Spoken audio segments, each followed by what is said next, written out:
Szechuan pickles are a type of Chinese preserved vegetable dish originating from southwestern China, Sichuan province. What I'm doing here is to test how well sealed this pickling jar is. If water gets all sucked in, you know your $60 is well spent.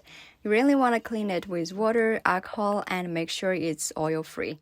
Now, the first step is to bring a pot of water to boil with star anise, bay leaves, and Szechuan peppercorn. Once apples are sliced, simply transfer to the pot. Continue cooking for 10 more minutes. Simply remove the ingredients, leaving the broth clear. To make the pickling juice, you want to add all the ingredients listed here together, mix well. My full recipe is available in my bio link with Samsung Food. Make sure you check it out.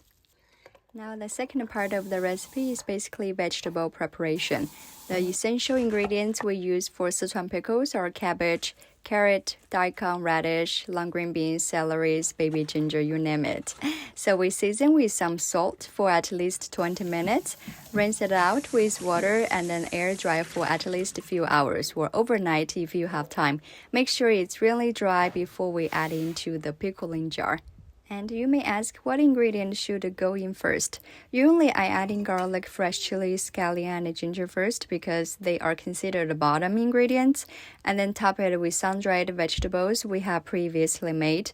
Finally, we add in the pickling juice. Make sure it's sealed with water filled around the neck of the jar. Then you can serve it as early as the next day or a few days out. My full recipe is in the bio link. Make sure you check it out. Can't wait to try it.